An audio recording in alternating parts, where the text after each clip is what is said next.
중견기업금을 상대로 프리미엄 출장 뷔페 서비스를 시작한 것은 지난달부터였어요. 돈이 될 것이 분명하니 아이디어를 모아보자는 친구의 예상이 적중했고, 친구의 인맥으로 시작한 일이 한 달도 되지 않아 주말 예약 100%를 달성했지요. 하루라도 빨리 돈을 모아야 하는 저로선 신나는 일이었어요. 그래서 메뉴 개발이며 재료 구입, 손질에 이르기까지 모든 과정에 참여해 하루도 쉬는 날이 없었어도 즐거웠습니다. 그런데 이번 고객님은 다른 고객님들과 달리 좀 신경 쓰이는 구석이 있었어요. 선주야, 왜 그래? 그게 저분 아까부터 자꾸 날 쳐다보는 것 같아서. 어? 그러게. 계속 이쪽을 보고 계시네. 아는 분 아냐? 아는 분은 내가 이렇게 근사한 대저택 만화님을 알 기회가 어딨어. 혹시 이 점 때문인가? 에이, 애도 아니고 사람한테 이만한 점 좀 있다고 저렇게 빤히 쳐다본다고? 다른 점이랑은 좀 다르니까 혹시 불쾌하거나 그런 건 아니겠지? 야, 무슨 말도 안 되는 걱정을 하고 있어. 만약에 네 점 때문에 불쾌하니까 요리하지 말라고 하면 오히려 내가 나서서 못해 먹겠다고 철수할 거니까 걱정하지 마. 친구는 별일 아니라고 했지만 저는 그 시선이 자꾸만 신경이 쓰였습니다. 저는 태어날 때부터 귀 밑에 탁구공만한 큰 점이 있었어요. 그냥 까맣기만 한 점이 아니라 우툴두툴해서 가까이에서 본 친구들은 항상 인상을 찌푸리곤 했죠.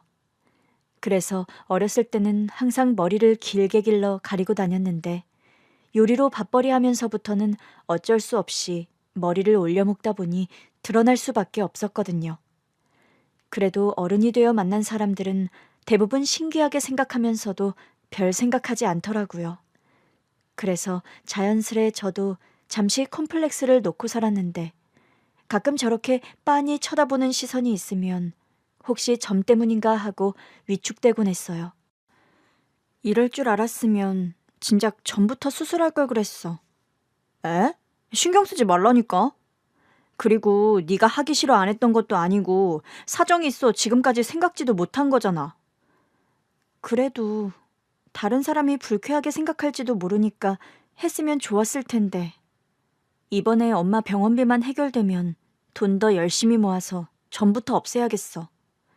뭐가 됐든 너 하고 싶은 대로 해도 되는데 그렇게 신경 쓸 필요 없으니까 마음 편하게 가져, 어?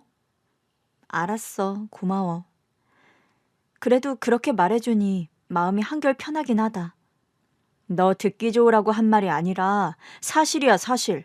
그깟 점이 뭐라고 그렇게 신경을 쓰는 거야?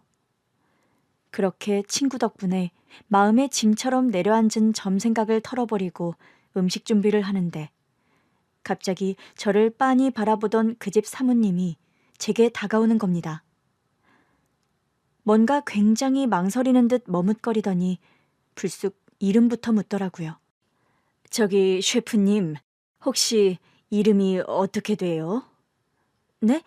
아, 저는 김선주라고 합니다. 사모님, 혹시 저 때문에 뭐 불편한 거 있으세요? 아니요, 그런 게 아니라 저기 혹시 나이는 어떻게 돼요? 몇 년생인지 물어봐도 돼요? 93년생인데요. 아, 그럼 혹시 고향이 어딘가요? 개인 사정이 있어 고향은 기억 못하지만 어렸을 때는 대전에서 살았어요. 대전... 아니, 초면에 이런 질문 너무 미안한데 이상하게 생각하지 말고 들어줘요. 혹시 고아 아니에요? 아무리 신뢰를 무릅쓰고 사과하면서 하는 질문이라지만 초면에 고아 아니냐는 질문은 살다 살다 처음 들어봤어요. 하지만 제가 더 당황스러웠던 것은 제가 고아였다는 겁니다. 키워주신 부모님이 계셨으니 고아라고 하기엔 뭐하지만 어쨌거나 현재 엄마는 저를 낳아주신 분은 아니셨어요. 왜 물어보시는 거예요? 아니, 내가 짚이는 데 있어서 그래요. 그 점은 혹시 태어날 때부터 있었던 거예요? 네, 고아는 아니지만 저를 보육원에서 데려다 키워주신 부모님은 계세요. 그럼 혹시 친부모님은 어떤 분인지, 어디 사는지 몰라요? 네, 어렸을 때 아버지랑 잠시 살았던 기억은 있는데 아버지랑 헤어지고 나서 보육원에 맡겨진 이후로는 친부모님을 만난 적은 없어요.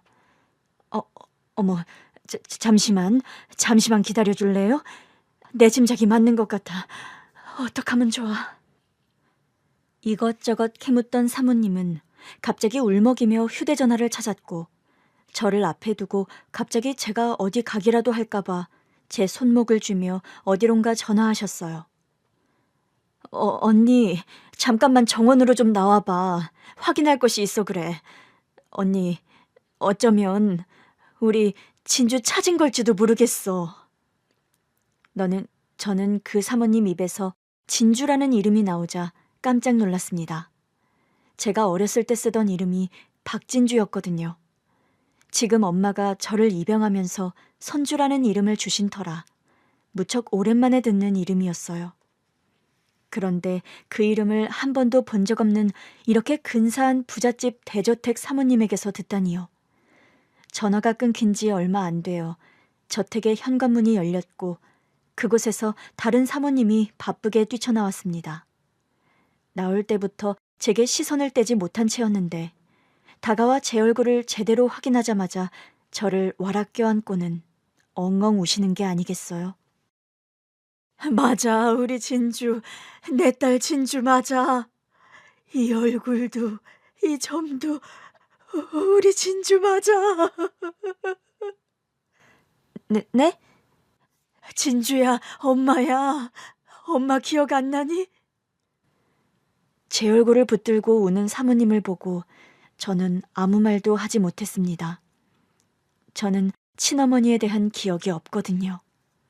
알코올 중독의 도박을 일삼던 아버지 밑에서 힘들게 살았던 기억은 있습니다.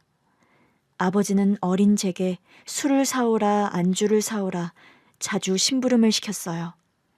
그리고 당장 전화기를 붙들고 앉아 여기저기 돈 빌리기에 바빴지요. 여보세요? 나다 상만이. 잘 지내냐? 다름이 아니라 우리 진주가 좀 아파. 병원을 가야 하는데 돈이 없네. 너 돈 좀 줘라. 내 딸 죽게 생겼어. 뭐 임마? 내가 지금 거짓말을 한다는 거냐? 내가 아무리 개망나니 같이 산다고 내 딸을 두고 거짓말을 하겠냐? 주기 싫으면 주지 마 새끼야. 기분 나쁘게 빈정거리고 지랄이야. 여보세요 고모님. 접니다 상만이.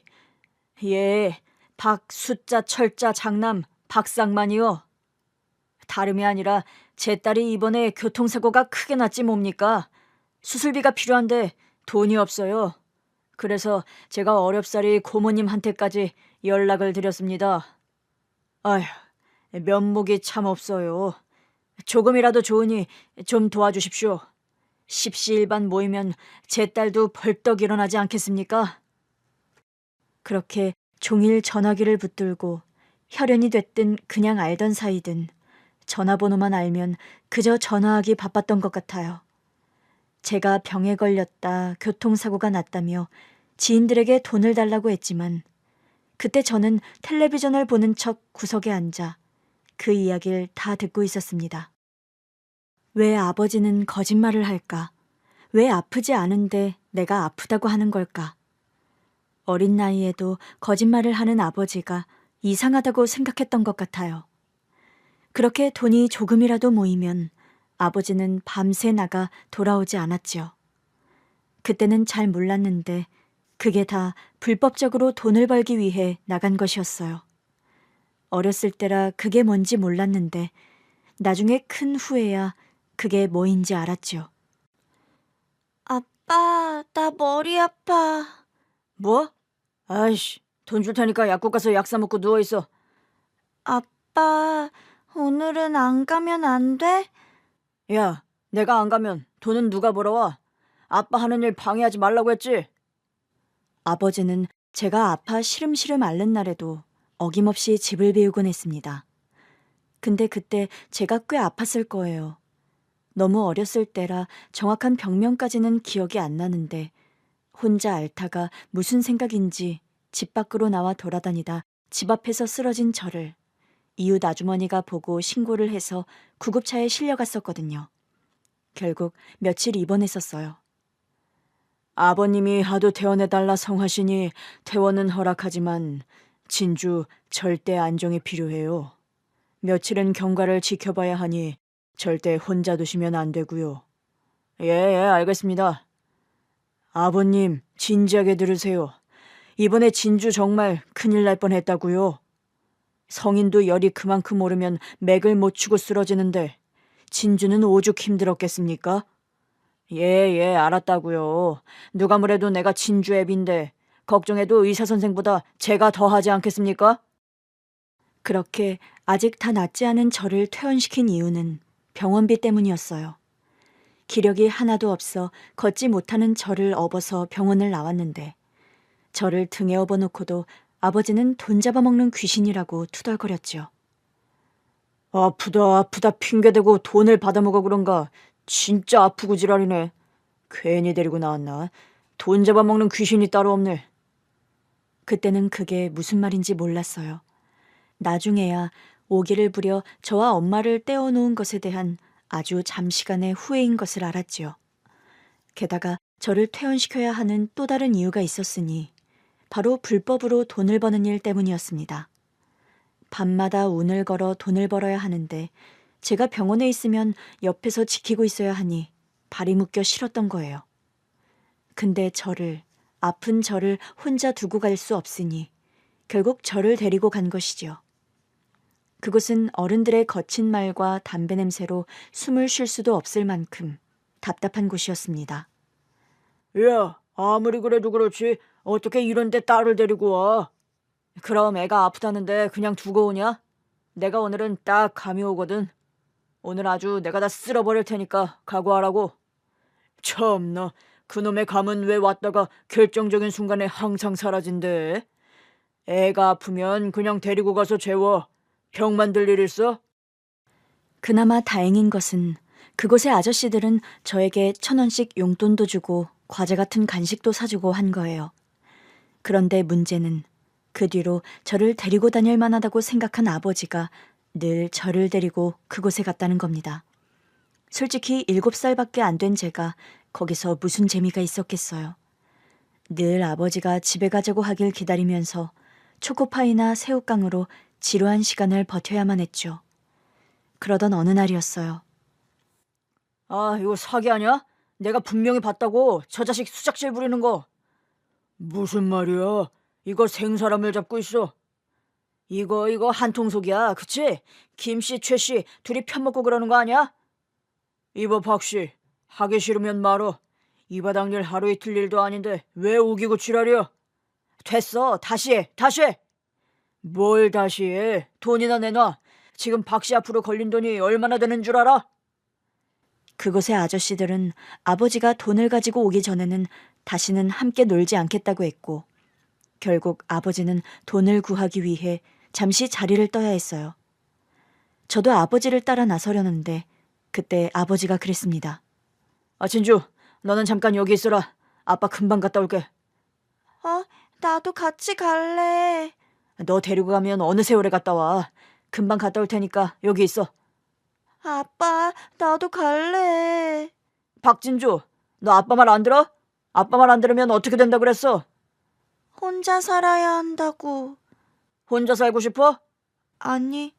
가만히 있어. 얼른 갔다 올 테니까. 그렇게 저를 아저씨들 사이에 앉혀놓고 가버린 겁니다. 그게 제가 기억하는 아버지의 마지막 모습이었어요. 저를 버리고 간 건지 나갔다가 무슨 일이 생긴 건지 알 수는 없었지요. 나중에 아저씨들이 저를 아버지에게 데려다 주려고 백방으로 알아본 모양인데 아버지를 찾지는 못했습니다. 그래서 이 집 저 집 저를 안쓰럽게 여기는 분들의 집에서 며칠씩 신세를 졌었어요. 그러다 자식이 없어 자식이 필요했던 어떤 집에 수양딸로 들어가 살게 된 거죠. 애아빠가 찾으러 올지도 모르니까 그때까지만 좀 봐줘. 찾으러 오겠어? 그렇게 가서 찾으러 온 사람을 내가 본 적이 없네. 애는 예쁘게 생겼네. 근데 비리비리 해가지고 힘이나 쓸라나 모르겠어. 말은 잘 들어. 착하고. 진주야, 이제부터 여기 아줌마 보고 엄마 하고 지내야 돼. 알았어? 아저씨는 가야 되니까. 그냥 아저씨랑 같이 가면 안 돼요? 안 돼.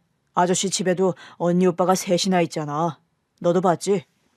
저도 언니 오빠랑 같이 있고 싶은데. 아저씨도 목구멍이 포도청이라 그건 힘들겠다. 이 아줌마가 이제부터 진주 좋아하는 OS도 사주고 인형도 많이 사줄 거니까 걱정하지 마. 알았어? 아버지는 갑자기 사라져버렸지만 그래도 저를 안쓰럽게 도우려고 했던 분들이 많았어요. 아버지가 오지 않아 슬펐지만 그래도 저를 챙겨주시는 분들 덕에 그 시간을 어렵지 않게 버텼던 기억이 있습니다. 그 집에 입양 가기 전까지 저를 돌봐주셨던 그 아저씨는 아버지 친구라고 믿기 어려울 만큼 다정한 편이기도 했고요. 너 설거지 할 줄 알아? 네. 그럼 너 저기 쌓인 설거지부터 해라. 하지만 그 집에서의 기억은 썩 좋지 않았습니다. 양딸로 키워주겠다고 저를 데리고 간 것이었는데 딸이 아니라 식모를 원했었거든요. 아침 저녁으로 설거지와 빨래, 마루 걸레질까지 시키는 일이란 일은 다 해야 했어요. 그렇게 10살까지 학교도 다니지 않고 식모처럼 살았죠. 학교 가지 못하는 것이나 힘든 집안일을 해야 하는 것은 견딜만 했습니다. 양아버지의 폭력에 비하면요. 야, 너 왜 나를 그렇게 쳐다보냐? 네? 안 쳐다봤는데요. 그럼 내가 거짓말을 한다 이거야? 희년이? 술을 안 마시는 날이면 제게 관심이 전혀 없었는데 술만 마시면 기다렸다는 듯이 제게 손찌검했지요. 비명을 지르거나 울면 강도가 더 세졌는데 어느 날은 정말 참기 어려울 지경에 이르러 저도 모르게 울면서 집 밖으로 뛰쳐나갔습니다. 이웃집 문을 두드리며 살려달라 외쳤고 결국 경찰까지 왔죠. 경찰 조사가 들어오자 양부모는 저를 포기한다며 보육원에 내다버렸어요. 그렇게 보육원에 들어가 살게 된 것이 10살이었습니다. 진주야, 진주는 친구들이랑 안 놀아? 네. 왜? 그냥 혼자 있는 게 좋아서요. 혼자 있는 게 좋아도 친구들이랑 함께 놀면 더 즐거울 텐데. 저기 친구들 술래잡기 하는데 같이 가서 놀아볼까? 어른들은 아이들의 세계를 모릅니다. 안다고 해도 모르는 거예요. 저라고 학교도 안 가고 혼자 지내다 만난 친구들과 왜 놀고 싶지 않았겠어요. 안 놀아주니까 못 놀았던 겁니다. 텃세도 있었지만 그보다는 제 귀밑점이 문제가 됐었어요. 뭐야. 야, 이것 좀 봐. 박진주 귀 밑에 엄청 더러운 거 있어. 이게 뭐야? 너 안 씻은 거 아니야? 아니야, 점이라서 그래. 이렇게 큰 점이 어디냐? 병 아니야? 병인가 봐. 박진주랑 놀면 병 없는데. 제게 커다란 점이 생기는 전염병이 있다는 말도 안 되는 소문은 아이들 사이에서 삽시간에 퍼졌어요. 그러니 저와 놀고 싶지 않은 애들이 저를 술래잡기 같은 놀이에 끼워줄 리가 없었죠. 얘들아, 진주랑도 함께 놀아야지. 자, 진주야, 진주도 같이 해보자. 또 아이들은 영악했습니다. 선생님이나 봉사자들 앞에선 친한 친구처럼 굴면서 저를 챙기는 척하고는 어른들이 보지 않으면 저를 외면하고 밀어냈어요. 친구들이 놀아주지 않는다. 점 때문에 더럽다고 한다는 말을 사실대로 해봤자 달라지는 것이 없다는 것을 너무도 잘 알고 있었던 저입니다. 태어나 처음으로 가본 학교에서도 마찬가지였어요. 머리를 길러 가리고 있었는데도 바람이 불거나 실수로 보이는 날이면 어제까지만 해도 손을 잡고 하교하던 친구들도 다음 날이면 쌩 하고 찬바람을 일으키며 저를 무시했죠. 그때 제 손을 잡아준 것이 당시 보육원으로 봉사활동하러 온 지금의 엄마였습니다. 안녕, 진주야. 아줌마 기억하지? 네. 진주 그림 되게 잘 그리더라. 아줌마가 진주 그림 그린 스케치북 좀 봤어. 저보다 잘 그리는 사람 많은데. 다른 사람이 무슨 상관이야. 진주는 진주대로 잘 그리면 되는 거지. 진주가 잘하고 못하고는 다른 사람과 비교할 필요가 없어. 왜요? 다른 사람보다 잘해야 하는 거고, 못하면 못하는 거 아니에요? 그렇게 따지면 1등만 최고인 세상이게? 세상은 그렇지 않아. 2등도 3등도 심지어 꼴등까지도 사랑받아야 하는 세상이지. 아줌마는 진주가 그린 그림이 제일 좋았어. 마음이 되게 따뜻했거든. 별 볼 일 없는 제 그림을 두고 그렇게 이야기해 준 사람은 처음이었습니다. 그래서 처음부터 저는 엄마가 무척 마음에 들었었어요. 부모님은 오랫동안 아이가 없던 부부였고 많은 고민 끝에 저를 입양해 주셨지요. 이제부터 아줌마를 엄마, 아저씨를 아빠라고 불러줄래? 실은 아줌마랑 아저씨가 아이가 없어서 아이는 어떻게 사랑해줘야 하는지 잘 몰라. 그래서 실수가 있을 수 있고 진주 마음을 상하게 하는 일이 생길지도 모르는데 그럴 땐 진주 마음이 이래서 아팠다 하고 솔직하게 말해줘. 그러면 아줌마랑 아저씨도 그 점을 고칠게. 그러면서 엄마가 제게 처음으로 선물해 주신 것은 이름이었습니다. 앞으로는 새로운 이름으로 좋은 기억만 지니고 살라며 선주라는 이름을 주셨지요. 그 뒤로는 따뜻한 기억뿐이에요. 비록 형편이 썩 좋은 집은 아니었지만 부모님과 살면서 불행하다거나 왜 나를 입양해 왔느냐고 원망했던 적은 한 번도 없었지요. 짜잔! 우리 손주 15번째 생일을 축하해. 이게 뭐야? 물감이랑 붓? 우리 손주 더 멋진 그림 그리라고 엄마 아빠가 준비했지. 이거 다 비싼 거잖아. 아무리 비싸도 우리 딸 꿈을 위해서라면 이 정도는 투자할 수 있어. 나 이렇게 비싼 물감이랑 붓은 필요 없단 말이야. 이 돈이면 아빠 겨울 패딩이나 한 벌 사지. 선주야, 아빠 패딩 있어. 네가 왜 그런 걱정을 해? 선주 그림 그리는 거 좋아하잖아. 아빠가 비싼 미술학원 보내줄 능력은 못 돼도 선주가 마음껏 그림 그릴 수 있는 종이나 물감 정도는 사줄 수 있어. 넉넉지 않은 형편에도 어떻게든 지 하고 싶은 건 다 해주려고 하셨어요.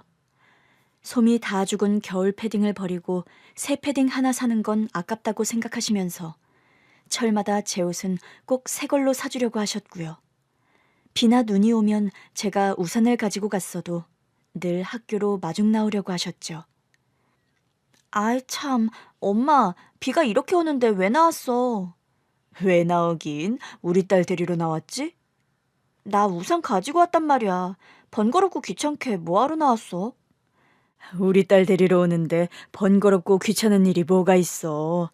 엄마는 우리 딸 언제 오나 보고 싶어 목이 빠지는 줄 알았네. 다른 친구들처럼 멋진 차를 타고 마중 나오는 건 아니었지만 저는 엄마 아빠 팔짱을 끼고 꼭 붙어서 집으로 돌아가는 길이 너무 좋았습니다. 정말 사랑을 듬뿍 받으며 산다는 게 어떤 건지 느끼게 해주셨죠. 하지만 행복은 그렇게 오래 가진 않았습니다. 고등학교 때 아버지께서 사고로 갑작스럽게 돌아가시면서 집안 사정이 더 어려워졌거든요. 그림을 그만둬야 하는 것도, 대학에 가지 못하게 된 것도, 좀 더 가난하게 살게 된 것도 모두 괜찮았어요. 더는 아버지를 만날 수 없다는 사실에 저와 엄마는 너무 힘들었죠.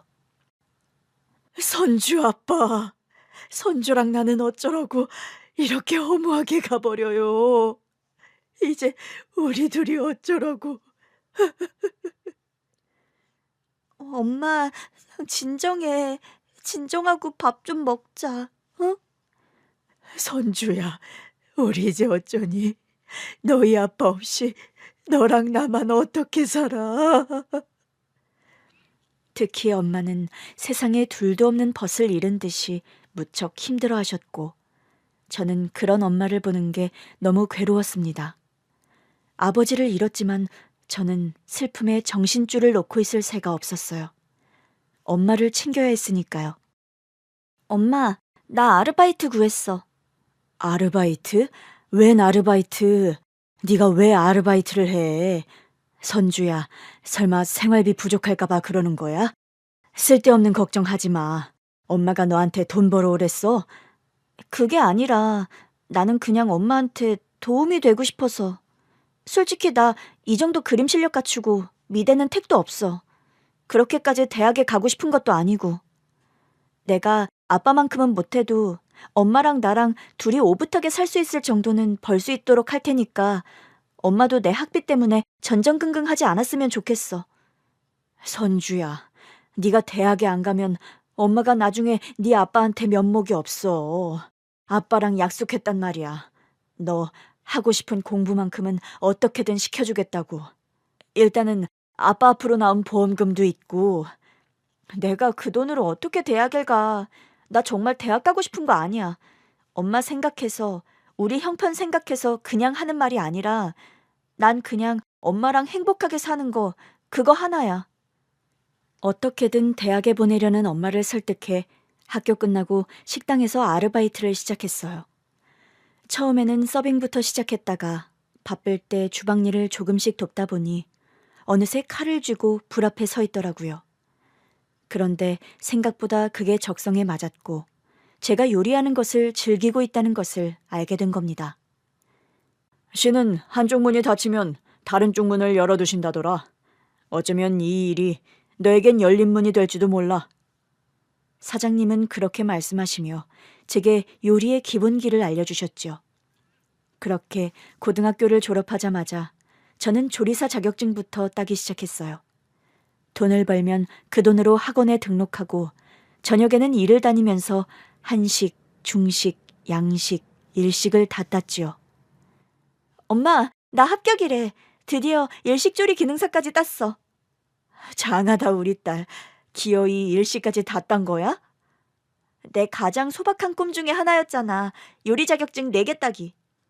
선주야, 그러면 내년에 요리로 대학 가는 거 어때? 자격증이 있어도 대학에서 배울 수 있는 게 또 있을 텐데. 엄마, 나는 지금 대학 다니는 것보다 훨씬 좋아. 일도 하고 공부도 해서 이렇게 성과 만들어내는 거. 적성에도 맞고 무엇보다도 너무 즐거운 거 있지? 그리고 내 꿈은 대학 가는 게 아니야. 그럼 나 혼자서도 충분히 감당할 수 있는 작고 소박한 나만의 식당 갖는 거. 내 요리를 먹으러 온 사람들이 행복해하는 얼굴을 가까이에서 볼 수 있을 만큼 작은 식당. 그럼 엄마도 도울게. 우리 딸 식당에서 엄마는 메뉴 주문 받고 서빙도 하고 그래야겠다. 나 엄마 고생시키려고 식당 하려는 거 아니야.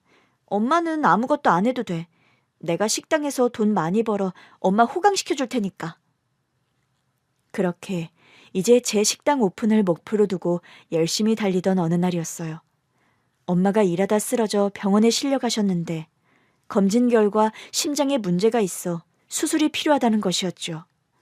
마른 하늘의 날벼락 같은 일이라 경황이 없었습니다. 그렇게 건강했던 사람이 하루아침에 기력 없이 누워있는 모습을 보는 게 너무 힘들기도 했고요. 하지만 문제는 당장 엄마 수술비였어요. 아빠 앞으로 나온 보험금이며 가지고 있던 얼마 안 되는 재산은 전세금으로 들어가 당장 융통할 수 있는 돈이 없었거든요. 저도 생활비 보탠다 공부한답시고 벌었어도 쓸 수 있는 돈이 없었고요. 그러던 차에 친구의 제안으로 시작한 게 바로 출장 뷔페였던 거예요. 그 출장 뷔페를 한 지 얼마 안 돼 제 친어머니를 찾게 된 것이었고요. 왜 그렇게 고생을 하고 살았어? 어떻게 그렇게 살았어? 제 친어머니라고 하는 사모님은 제 얼굴을 연신 쓰다듬으며 눈물을 흘렸습니다. 저 그래도 행복하게 살았어요.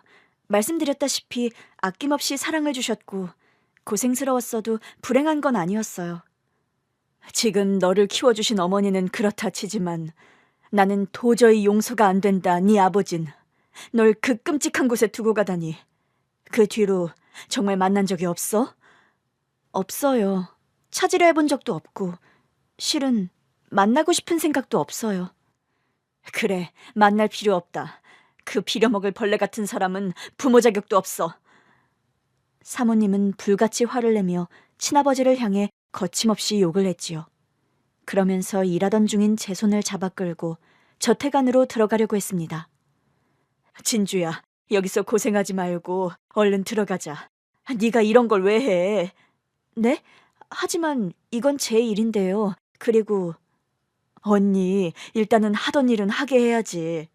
아직 확실하지도 않고 갑작스레 엄마라고 한들 지금 얼마나 경황이 없고 당황스럽겠어. 확실치 않다니. 확실해. 나 엄마야. 내가 내 자식도 못 알아볼까 봐? 진주라는 이름도 기억하고 있고 이 점도 분명히 내 딸에게 있었던 점이야. 그리고 인정하고 싶지 않지만 지 아빠 닮은 구석까지 있는데 어떻게 내 딸이 아니야? 알았으니까 일단 진정하고 오늘 행사부터 마무리한 뒤에 다시 이야기하자. 그렇게 해요, 응? 네, 그렇게 할게요. 그날은 저를 가장 먼저 알아본 사모님, 그러니까 저에게는 이모가 되는 분의 자식이 오랜 유학 생활을 끝으로 돌아온 것을 기념해 모인 자리였어요. 많은 일가 친척이 모인 자리였는데 어쩐지 주인공이 그 친구가 아닌 제가 돼버린 자리였지요. 일단 행사부터 마무리하자는데 친어머니는 일하는 저를 자꾸 친척들에게 데려가 보이며 눈물을 흘리셨고 그럴 때마다 난처해져 저는 눈치만 살피고 있었습니다. 미안해요. 이렇게 곤란하게 할 생각은 아니었는데 이럴 줄 알았으면 내가 행사 끝나고 이야기할 걸 그랬어. 아니에요. 제가 진짜 딸이면 얼마나 반가우시고 그리우셨겠어요. 솔직히 저는 친어머니에 대한 기억이 하나도 없어서 저분만큼 기뻐해드리지 못해 죄송할 뿐인데요. 게다가 오늘 주인공은 따로 있는데 본의 아니게 제가 방해된 것 같아 너무 죄송하고요. 아니야, 그런 건 신경 안 써도 돼요. 선호는 이런 자리 끔찍이 싫어하는데 다 어른들 욕심 때문에 나와 있는 거지 뭐. 우리 아들은 걱정하지 말아요. 그렇게 행사가 막바지에 이르는 동안 몇 번이나 테이블에 불려가 처음 본 친척들에게 인사를 드리면서 이게 맞나 싶었습니다. 저만큼이나 놀라고 당황한 건 친구였어요. 뭐야? 너 입양됐단 사실 나 처음 알았는데? 그런 이야기를 뭐하러 떠벌리고 다녔겠어. 하긴 뭐 굳이 할 이야기도 아니긴 하다. 그런데 사실이야? 저분이 네 친엄마라는 거? 아직 모르겠어. 저분은 확신을 가지고 말씀하시긴 하는데 나는 너무 갑작스러운 일이라 모든 게 다 거짓말 같고 그래. 잘 됐으면 좋겠다. 응? 선주 너 그동안 고생 많이 했잖아. 입양까지는 몰랐지만 그거 아니어도 아버지 돌아가시고 얼마나 힘들게 여기까지 왔어. 거기다 어머니까지 그렇게 되셔서 마음 너무 안 좋았는데 친어머니가 이렇게 잘 사시는 분이면 도움받을 수 있을 거 아니야. 사실 그런 마음이 있었던 것도 사실이에요. 그게 당연한 게 아닌데 만약 저분이 내 친어머니라면 엄마 수술비 정도는 부탁해 볼 수 있지 않을까? 그런 생각부터 들더라고요. 그렇게 행사가 모두 끝난 후에야 다시 만나 차분히 지난 이야기를 할 수 있었습니다. 내가 어려서 너무 철이 없었어. 박상만 그 남자가 내 첫사랑이자 마지막 사랑인 줄 알았거든. 그렇게 시작된 친어머니의 이야기가 시작되었지요. 친어머니가 아버지를 처음 만난 것은 롤러장이었다고 합니다. 친구들과 함께 놀러간 곳에서 멋지게 재주를 부리며 롤러를 타는 아버지를 보고 어머니가 홀딱 반해버린 것이지요. 인물이 좋은 편이라 주변에 여자들이 많은 것도 그땐 매력이었다고 해요. 상만 씨는 다 좋은데 주변에 여자가 너무 많아. 그게 좋기도 하고 싫기도 해. 좋으면 좋은 거지 싫은 건 또 뭐야?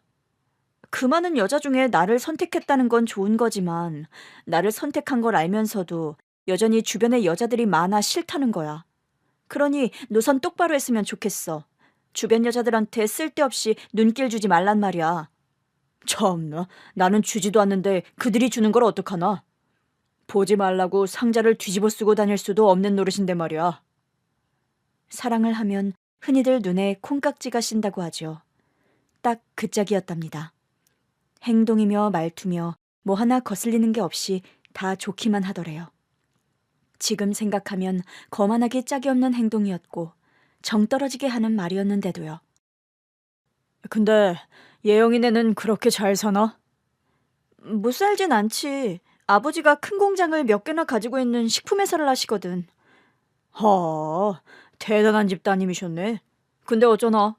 나는 별 볼 일 없는 집안에 별 볼 일 없는 놈인데 날 못마땅하게 생각하시지 않으실까? 나도 뭐 집 잘 사는 거, 대학 다니는 거 말고 별 볼 일 있게? 우리 아버지 사람 배경으로 평가하고 그러시는 분은 아니셔. 사람 됨됨이를 보지. 분명 우리 아버지도 오빠 좋아하실 거야. 어려서 철이 없어 뭘 몰랐다던 친어머니는 당시 외할아버지 마음도 몰랐던 거였어요. 확실히 사람을 배경만으로 평가하는 분은 아니셨지만 아무리 그래도 최소한의 수준이라는 것은 생각하시고 계시던 분이었거든요. 결정적으로 아버지께서 외할아버지가 생각하는 됨됨이에도 못 미치는 분이었다는 문제도 있었지만요. 너 내일부터 외출금지다. 어디 만날 사람이 없어 저런 날라리나 만나고 다녀? 아버지가 뭘 한다고 그래요? 아버지가 상만 오빠를 만나면 얼마나 만났다고요? 2번, 3번 만날 필요도 없는 놈이야. 만나자마자 돈 욕심이나 보이는 놈이 정신이 제대로 박힌 놈이냐? 상만 오빠 야망가예요. 나중에 사업으로 크게 일어날 사람이라고요. 그래서 아빠 도움받아 시작을 해보려고 하는 건데 왜 그 야망을 높이 평가해주지 않는 거예요? 뭐? 야망? 그건 야망이 아니라 허세다. 실체 없는 헛된 꿈이지. 그 녀석은 절대 사업으로 일어날 사람이 아니야. 사기꾼이 됐으면 됐지 절대 그럴 수 없어. 벌써부터 내게도 너를 두고 협상을 하려고 하는 거 못 봤어? 따지고 보면 외할아버지의 말이 틀린 말은 하나도 없었습니다. 뭐 하나 이뤄낸 것이 없었던 아버지가 외할아버지의 첫 만남에서 딸이 자기에게 홀딱 빠져 있으니 시간 낭비하지 마시고 빨리 사위로 인정해서 지원해달라는 이야기를 했으니까요. 외할아버지가 보시기엔 친어머니를 사랑하는 게 아니라 도구처럼 이용하고 있는 걸로 보였을 거예요. 제가 기억하는 아버지라면 당연히 그럴 사람이기도 했고요. 하지만 사랑에 빠진 엄마는 그것을 인정하지 못했고 기어이 사고를 치고 만 겁니다. 임신? 지금 뭐라고 했어? 임신이라고 한 거야? 이제 돌이킬 수 없어요, 아버지. 저 상만 오빠랑 결혼해서 이 아이 낳아 키울 거예요. 절대 안 돼. 애는 당장 지워라. 그리고 정혜영, 너 미국으로 가라. 그딴 쓰레기 같은 새끼 만나 그러고 살 거면 당장 미국으로 들어가. 다신 들어오지 마. 꼴도 보기 싫으니. 내 인생이에요. 왜 아버지는 상만 오빠 단점만 보려 하시는 거예요? 장점도 있는 사람이에요.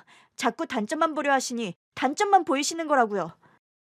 친어머니는 가족과 끈질긴 싸움을 했고 결국 자식 이기는 부모 없다는 말처럼 기어이 이기고 만 겁니다.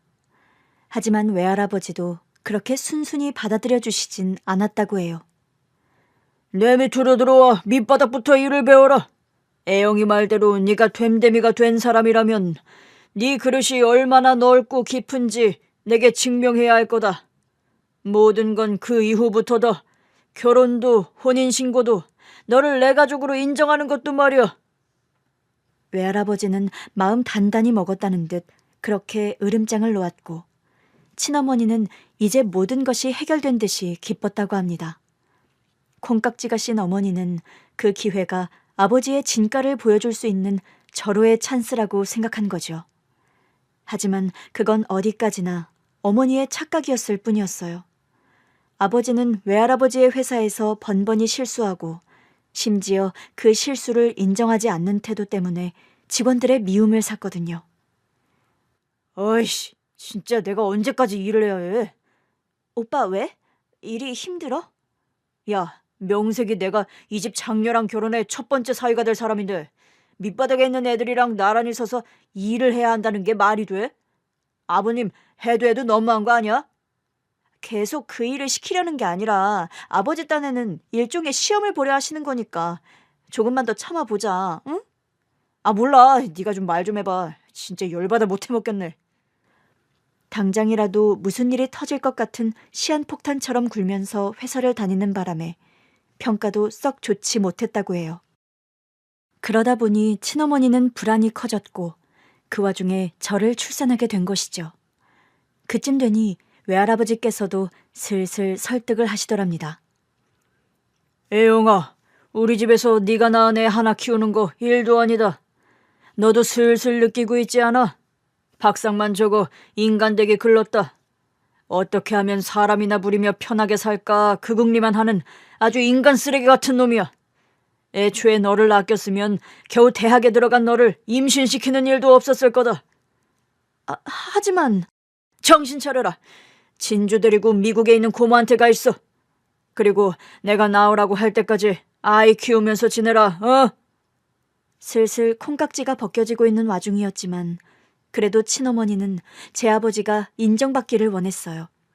저를 아버지 없는 자식으로 키우고 싶지 않았고 자기 인생에서 가장 큰 선택이 실패로 남는 것도 싫었으니까요. 그래서 아버지를 설득하는 일이 많았는데 아버지한테는 그게 설득이 아니라 잔소리가 되어 온 겁니다. 오빠, 그러니까 그건 그렇게 하지 말고 아빠가 하라는 대로 했었어야지. 김 과장님도 그게 아니라고 했다면서. 그런데 바득바득 우겨 그렇게 한 건 오빠잖아. 그럼 오빠가 책임져야 하는 거 아니야? 인정할 건 인정하고 사과할 건 사과를 해야 주변 사람들에게 신뢰를 얻지. 야, 너도 잔소리냐? 그만 좀 해. 이미 그런 이야기는 지긋지긋하게 들었으니까. 너도 좀 질리는 구석이 있는 거 알아? 뭐 질려? 오빠, 나는 지금 오빠 생각해서 하는 말이잖아. 오빠가 우리 아버지한테 인정을 받아야 우리 가족이 안정적인 삶을 살지. 대체 언제까지 니네 아버지 시다발이나 하고 살아야 되는데. 뭐 시다발이? 오빠, 우리 아버지가 언제 오빠 시다발이를 시켰어? 그럼 지금 내가 하는 일이 시다발이지 뭔데?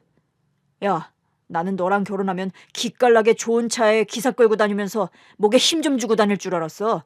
근데 이게 뭐냐? 선생도 아니고 너네 아버지는 왜 맨날 불러다 지긋지긋한 잔소리나 하는 건데. 아이씨, 진짜 더러워서 못 해먹겠네. 더러워서 못 해먹어? 오빠, 진짜 안 되겠다. 내가 오빠 편 들어주는 것도 이제 한계가 있어. 지금쯤이면 100%는 아니어도 30%는 인정받아야 하는 거 아니야? 근데 지금 뭐야? 오빠 아버지뿐만 아니라 공장 사람들 누구에게도 인정받지 못하고 있잖아. 이래서 어떻게 우리 가족을 책임질 가장이 되겠다는 거야? 야, 됐어. 안 해. 너네 아버지 사위도 안 하고 네 남편도 안 하고 네 자식 아빠도 안 할 테니까 걱정하지 마.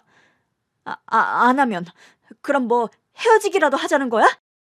그래, 쪽내 씨발. 있는 것들이 더하다더니 꼴값은. 그렇게 친어머니에게는 평생 상처와 충격으로 남게 된 그날 밤의 대화로 저의 친부모님의 관계는 완전히 끝나버린 거예요. 그러나 문제는 그게 끝이 아니었답니다. 모든 걸 다 포기하고 지겨워 못 버티겠다는 듯이 나간다던 아버지가 태도를 바꾼 거예요. 위자료? 지금 나한테 위자료 달라 그랬어? 내가 왜? 야, 당연한 거 아니야? 내가 여기서 굴러먹은 시간이 아니면 지금쯤 밖에서 사업으로 뭐라도 성공했어도 됐을 텐데 다 네가 내 발목 붙잡고 있는 통에 시간 낭비만 한 꼴이 됐잖아. 그러니 그 시간에 대한 보상, 내 성공에 대한 최소한의 보상은 해줘야 하는 거 아니냐? 기가 막혀서. 오빠가 되긴 뭐가 돼. 나 만나기 전까지도 뭐 하나 이룬 게 없었는데 갑자기 그 사이에 뭐가 됐을 거라고? 웃기지 마. 나도 물론이고 우리 아버지도 오빠한테 줄 돈 없어. 애영아, 우리 좋은 시절 있었잖아. 그 시절 생각해서 좋게 끝내자. 괜히 쓸데없이 내 자존심에 성질 건드려봤자 너한테 좋을 거 하나도 없어. 일부러 오빠 자존심 성질 건드리려는 거 아니잖아. 내 말이 틀렸어? 오히려 오빠가 나한테 위자료를 줘야지. 어떻게 나한테 위자료를 달래? 나 오빠가 이렇게 무능력하고 한심한 사람인 줄 알았으면 절대 오빠랑 결혼할 생각 안 했어. 우리 아버지한테 보여드릴 생각도 못했을 거라고. 너 지금 말 다 했냐? 후회 안 하지? 아니, 내가 왜? 나는 이제 후회할 일 없어. 오빠랑 헤어지면 홀가분할 텐데 내가 왜? 그래, 그 마음 언제까지 가나 보자. 고이 잘 간직해둬라. 알았지? 그때는 그 말이 무슨 의미인지 몰랐답니다. 다음 날 제가 있어야 할 침대가 텅 빈 것을 본 후로는요. 아버지는 그날 저를 데리고 종적을 감춰버렸고 그게 친어머니에게는 최고의 복수였다는 것은 틀림없는 사실이었죠. 그게 마지막이 될 줄 어떻게 알았겠어. 그때까지만 해도 며칠 뒤에 다시 연락이 오겠거니. 그래서 나는 돈도 다 준비해뒀다고. 그래, 그때는 아버지도 순순히 돈 주고 끝내라고 체념하셨었지. 이렇게 다 자랄 때까지 못 볼 줄 누가 알았겠냐고. 널 데리고 간 후 10년이 지난 후에야 만났어. 아버지를 만나셨어요? 어디서요? 살아계신 거였어요? 지금은 뭐 하고 사는지 모르지. 여전히 개망나니처럼 살고 있겠지만 마지막으로 봤던 게 교도소 면회 가서였어. 교도소요? 사기죄로 들어가 있더라. 보자마자 너 어딨냐 물었더니 너무 덤덤하게 잃어버렸다고 했어. 하도 아무렇지 않아 보여서 거짓말인가 했는데 정말 없더구나. 그 뒤로 언니는 거의 정신줄 놓고 살았어. 결혼이 뭐야. 연애도 못하고 오로지 너 하나 찾겠다고 전국 보육원은 다 뒤지고 다녔는데 타이밍이 안 맞았나 봐. 이모가 그런 이야기를 하자 갑자기 친어머니는 멈췄던 울음보를 다시 터뜨렸고 저를 품에 안고 정말 꺼이꺼이 오열을 하며 우셨지요. 자초지종을 듣고 나니 친어머니가 너무 안타깝고 마음이 아팠습니다. 아버지는 어머니 이야기를 묻지도 못하게 하셨었어요. 원망은 없었지만 입양되기 전까진 분명 궁금해하고 본능적인 그리움도 있었지요. 저는 이모의 요청에 따라 유전자 검사를 위해 머리카락을 넘겨주었어요. 네 엄마는 확신을 하지만 혹시 모르니 더 확실히 해두는 게 좋을 것 같아서. 서운하진 않지? 그럼요. 저도 확실히 해두는 편이 좋아요. 여전히 실감이 안 나는데요.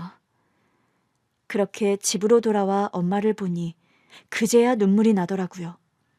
엄마는 갑자기 눈물을 쏟아내는 저를 영문도 모른 채 한참을 안아주었죠. 저는 눈물 콧물을 뺄 만큼 빼고 나서야 그날 있었던 일을 털어놓았어요. 엄마는 너무 놀라 한동안 입을 떡하니 벌리고 아무 말씀도 못하시다가 반대로 엄마가 눈물을 펑펑 쏟으셨죠. 하늘이 도왔다. 하늘이 도왔어. 세상에 어쩜 그런 인연이 다 있어. 내가 평생 죽기 전에 선주 네 친부모 찾아주면 원이 없겠다 했는데 엄마는 정말 이제 원이 없다. 여한이 없어. 어? 내 친부모를 찾아주려고 했단 말이야? 너는 괜찮다 하지만 그래도 천륜이란 게 있는데 너같이 예쁜 애를 내 딸로 만날 수 있게 해줬으니 감사 인사를 하고 싶었어. 네 아빠 살아있을 때부터 줄곧 생각했었던 거야. 근데 이렇게 만나게 됐다니 엄마는 이보다 더 기쁠 수가 없다. 더는 바라는 게 없어. 그건 저도 전혀 생각지 못한 것이었어요. 평생 친부모 자식간처럼 살았다고 생각했는데 부모님께서는 거기까지 생각하고 계셨던 것이지요. 엄마는 바라는 것이 없다고 하시지만 저는 아니었어요. 제가 그분의 친자식이길 간절히 바란 가장 큰 이유가 바로 아픈 엄마 때문이었거든요. 다행히도 친어머니의 예상대로 저는 그분의 친딸이 맞았고 확실한 유전자 검사 결과지를 받자 다시 한번 눈물바다가 됐지요. 그제야 저도 조금 실감이 나는 것 같았고 한 번도 느껴보지 못했던 친어머니의 따뜻한 품이 느껴지는 것 같기도 했습니다. 이런 말씀 드려서 너무 죄송한데요. 어? 무슨 말인데? 뭐든 말해도 돼. 부탁이 있어서요. 부탁? 어머 애순아, 진주가 나한테 부탁이 있대. 나는 이것도 너무 좋다. 내가 진주 부탁을 들어줄 수가 있잖아. 아유, 팔불출처럼 그러지 좀 마. 그래 진주야, 뭐든 편하게 말해봐. 뭐든 들어줄게. 하늘의 별이라도 따달라면 그것도 해주마. 그게 아니라 실은 말씀드렸다시피 저희 엄마가요. 엄마? 아, 너 입양에 키워주신 어머니? 그러고 보니 수술이 필요하시다며. 괜찮으신 거야? 네, 큰 수술을 하셔야 하는데 제가 그게 돈이 좀 부족해서요. 이런 부탁드리는 거 너무 염치 없는 거 알지만 돈을 좀 빌려주시면 제가 어떻게든 갚을게요. 지금 하는 일이 잘 되고 있기도 하고. 박진주, 너 지금 무슨 말을 하는 거야? 어떻게 부탁을 드려야 할지, 이런 이야기를 드려도 되는 건지 싶어 쩔쩔매며 어렵게 꺼낸 이야기에 친어머니는 웃음기가 가신 얼굴로 무섭게 일렀어요. 저는 깜짝 놀라 입을 다물고 말았고요. 그런데 친어머니가 하는 말에 저는 그만 눈물을 펑펑 쏟고 말았지요. 지금 너를 보육원에서 데려와 사랑으로 키워준 네 양어머니 수술비를 빌려달라고 하는 거야? 너 나를 어떻게 보고 그런 소리를 해? 빌려주다니 얼마든지 그냥 줄 수 있어. 너를 이렇게 예쁘게 사랑으로 키워줬는데 내가 그 정도도 못 해줘? 어쩜 엄마 섭섭하게 그렇게 이야기를 해? 네? 저는 그래도 이게 쉽지 않은 부탁이니까. 아휴, 그분이 너를 잘 키우긴 키우셨다. 마음이 어쩜 이렇게 여리고 고와. 진주야, 걱정하지 마. 조만간 어머니 입원시켜서 검사부터 다시 받게 해드리자. 우리나라에서 최고로 좋은 의사한테 수술받게 해줄 테니까 걱정하지 마. 친어머니와 이모는 저를 키워주신 엄마 걱정은 절대 할 필요 없다며 든든하게 제 뒤를 지켜주셨습니다. 그렇게 엄마는 빠르게 입원해 수술을 위한 모든 검사를 마치고 가장 실력 있는 의사로부터 수술을 받을 수 있었어요. 거기다 회복 기간 내내 VIP 병실을 쓸 수 있도록 배려도 해주셨고요. 제가 말년에 선주, 아니 진주 덕분에 아주 호강합니다. 감사합니다. 진주처럼 예쁘고 고운 아이 낳아주셔서 제가 너무 행복했습니다. 무슨 말씀이세요? 제가 지키지 못한 아이 이렇게 예쁘고 건강하게 키워주셔서 저야말로 정말 감사할 따름입니다. 큰일 하신 거예요. 이번엔 저를 낳아주신 분과 키워주신 분이 서로를 얼싸안고 눈물을 나누었고 어쩐지 저는 그 모습을 보며 세상을 다 가진 기분이 들었어요. 죽어도 여한이 없다는 말 실감해 본 적 있으신가요? 저는 그 순간 딱 그런 생각이 들었습니다.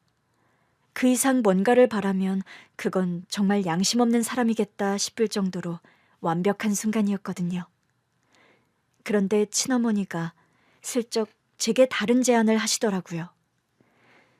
갑작스러운 말이지만 그때 보니까 말이야, 진주 네 음식 솜씨가 꽤 좋던데 정말 식당에서 학원에서만 배운 솜씨야? 네? 아, 그렇게 말씀해 주시니 너무 감사해요. 엄마는 네가 유학을 갔으면 싶은데. 네? 유학이요? 그 정도 실력이면 외국에서 공부해 더 실력 키울 수 있을 거야. 유럽에 있는 유명 조리학교에 입학하는 게 어떻겠니? 엄마가 같이 가줄게. 네? 저는... 그것은 분명 저에게 엄청난 기회였어요. 그동안은 형편 때문에 상상도 할 수 없었던 학교를 돈 걱정 없이 다닐 수 있는 기회였으니까요. 하지만 그렇다고 쉽게 결정할 수 있는 문제는 아니었습니다. 제가 유학을 가버리면 결국 엄마는 혼자가 되는 것이니까요. 게다가 친어머니와 함께 유학길을 간다는 것이 그동안 저를 키워주신 엄마를 외면하고 가는 것 같아 선뜻 내키지가 않았어요. 그런데 감사하게도 제 마음을 알아주시고 제 엄마도 함께 가시지 않겠냐 제안해 주시더라고요. 유럽이요? 제가요? 아유, 저는 힘들어서 안 돼요. 왜 엄마, 같이 가서 지내면 힘들지도 않을 텐데. 엄마는 비행기 타고 오래 가본 적도 없고. 너도 알잖아, 엄마 폐소공포증 있는 거. 비행기 탈 생각만 해도 속이 울렁거리고 식은땀이 나는 게 힘들어. 나는 엄마가 같이 갔으면 좋겠는데. 선주, 아니 진주야. 엄마는 한국에서 우리 진주 무사히 돌아오기를 기다리고 있을게. 그러니 엄마 걱정은 하지 말고 너 배우고 싶은 거 마음껏 배우면서 날개 펼치고 와. 엄마는 그러면 더는 바라는 게 없어. 아니, 요즘엔 이게 꿈인가 생시인가 싶을 정도로 행복한 일밖에 없어서 너무 좋다. 그러니 엄마가 못 달아준 날개 달고 더 넓은 세계 배우고 와. 그날 엄마는 울면서 제 손을 꼭 잡고 간곡히 부탁하셨습니다. 하지만 엄마가 아무리 그렇게 말씀하셔도 마음이 놓이지 않아 결정을 못하고 있는데 어느 날 친어머니께서 저를 데리고 어딘가로 데려가 주셨어요. 조경이 잘 되어 있고 깔끔한 신축 아파트였습니다. 엄마, 여기서 모실까 해. 저희 엄마를요? 엄마가 안전하고 건강하게 잘 계셔야 진준이가 유학 갈 결심이 설 것 같아서. 어때? 이만하면 엄마 가끔 나와서 산책도 하시고 마트도 가까우니 편하게 잘 계실 것 같은데. 정말 좋아요. 한 번도 이런 곳에서 사신 적이 없어서 엄마도 정말 좋아하실 것 같아요. 그래. 그러니까 키워주신 엄마 걱정은 하지 마. 평생 병원 걱정, 생계 걱정 하지 않을 수 있도록 이 엄마가 책임질게. 응? 저는 그제야 비로소 유학길에 오를 수 있었습니다. 그렇게 지금은 유럽에서 상상도 못 해본 삶을 살고 있어요. 엄마 병원비 걱정을 하며 출장 뷔페 사업에 나섰다가 잃어버린 친어머니를 찾아 180도 다른 인생을 살게 된 거예요. 친어머니와는 그동안 함께하지 못했던 시간을 실컷 보내고 있고 한국에 있는 엄마와는 매일 통화하고 있습니다. 정말이지 하루하루가 너무 행복해 미칠 것 같아요. 하지만 저는 제가 무엇을 해야 하는지도 잘 알고 있어요. 제게 온 이 거대한 행복은 저만을 위한 것이 아니거든요. 저는 앞으로 이 복을 다른 사람들에게 어떻게 나눌 수 있는지 고민을 해보려고 해요. 행복은 돌고 도는 거잖아요. 식당을 운영하며 한 달에 한 번씩 보육원이나 노인복지시설 음식 봉사활동을 하는 것도 생각 중이고 아니면 무료 급식소 같은 것도 생각 중이에요. 무엇이 됐든 제가 받은 지금과 같은 사랑을 많은 사람에게 돌려줄 수 있는 방법을 찾을 생각입니다. 지금까지 제 이야기 들어주셔서 감사드립니다. 여러분께서도 저처럼 꼭 행복하시길, 행복을 찾으시길 바랍니다.